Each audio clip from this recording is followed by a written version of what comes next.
Blood was never the first warning. That was the thought that returned to Mara years later, when the stain on the clinic floor had already been scrubbed into invisibility and the day had been folded into memory like a letter no one opens again. Before blood there had been silence. Not the comfortable silence of early mornings or shared understanding, but the brittle kind that arrives unannounced and stays too long. Mara noticed it first in her neighbor Elias, the old watchmaker who lived across the courtyard with windows always open. His radio used to murmur through the afternoons, a thin stream of music that stitched the day together. Then one week it stopped. The radio fell quiet, the windows stayed open, and Elias stopped waving back when Mara returned from work with her groceries balanced on one hip. She told herself it was nothing. People grew tired. Radios broke. Old men retreated into themselves like turtles. She was a nurse, not a savior. Her days were already spent measuring pulses, counting breaths, offering reassurances she hoped were true. Kindness, she had learned, had limits, and hers were often reached by dusk. The second warning was smaller and stranger. Elias began leaving his mail on the steps, a neat stack that grew taller by the day.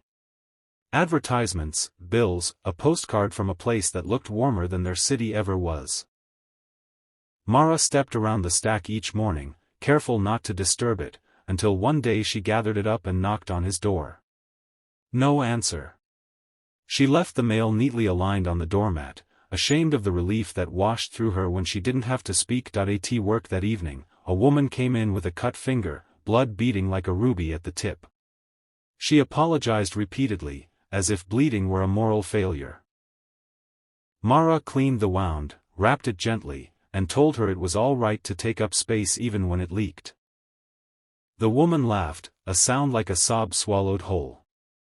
As she left, she squeezed Mara's hand with a gratitude that felt outsized for such a small kindness. When Mara returned home, the courtyard lights flickered, and she noticed Elias's plant had wilted beyond saving. He used to tend it with meticulous care, watering at dawn, trimming yellowing leaves with tiny scissors. Now the soil was cracked, the leaves brittle. Plants were honest, Mara thought. They showed their suffering early. The third warning was a smell, faint and metallic, that drifted through the open windows one night. It reminded her of pennies warmed in the palm. Blood, she thought automatically, and then shook her head. No, not blood.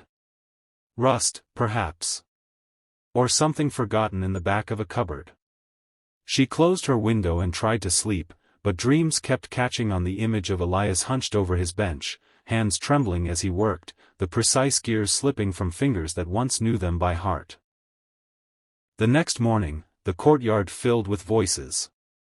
Someone had slipped on the stairs and fallen, scraping a knee. Blood this time, bright and undeniable, smeared across concrete. The sight drew neighbors from their apartments, a small crowd offering tissues, advice, opinions.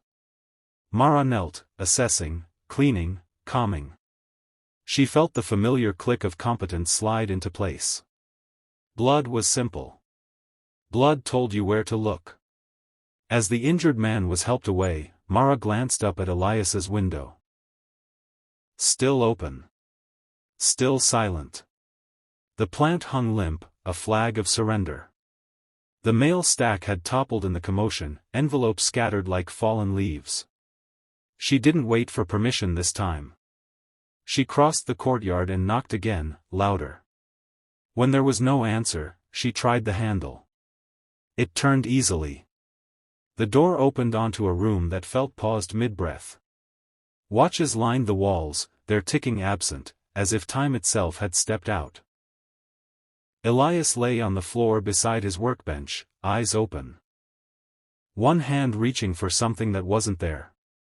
The blood came later, a slow bloom beneath him, darkening the wood. But before that there had been the silence, the mail, the wilted plant, the smell. Before blood there had been so many chances. The ambulance arrived, then the police, then the careful questions. Mara answered them all, her voice steady, her hands shaking only when no one was looking. Elias was alive, barely, but alive. A stroke, they said. He had likely been down for hours. Maybe days. If she hadn't come when she did. That night, Mara sat on her bed, replaying the small moments she had dismissed. She thought of the woman with the cut finger, apologizing for bleeding. She thought of how easy it was to respond when harm announced itself loudly, when it painted the problem red and demanded attention. How much harder it was to listen for the quieter warnings, the absences, the changes that asked for patience instead of action. In the weeks that followed, Elias recovered slowly. He returned home with a walker and a stack of instructions. Mara helped where she could, cooking soup, watering the resurrected plant, sitting with him when the silence threatened to return. He spoke little, but sometimes he would take her hand and tap twice, a watchmaker's gratitude, precise and sincere. Mara began to notice other warnings too. The coworker who stopped joining them for coffee, the child who lingered at the clinic doorway long after her appointment ended, the way her own chest tightened each night before sleep. She practiced answering these signs with the same care she gave to blood, even when there was nothing visible to clean or bind. One afternoon, the woman with the cut finger returned, this time for nothing urgent. She said she just wanted to say hello. They talked about the weather, about the difficulty of asking for help, about how sometimes the body spoke before the mind was ready to listen. When she left, she hugged Mara, and the contact lingered like warmth. Blood, Mara learned, was honest but blunt. It shouted when the whisper had already been ignored. Kindness, she realized, was learning to hear the whisper and answering it before the shout. It was knocking on doors even when you hoped no one would answer. It was watering plants before they wilted. It was believing that silence could be a call for help. Years later, when Mara trained new nurses, she told them stories about wounds that weren't visible. She taught them to look for the first warnings, the ones that didn't stain the floor. And sometimes, when the clinic was quiet and the radio played softly in the background, she would think of Elias and the watches that had begun ticking again, each second a reminder that time, like kindness, was made of small, deliberate moments, offered before it was too late.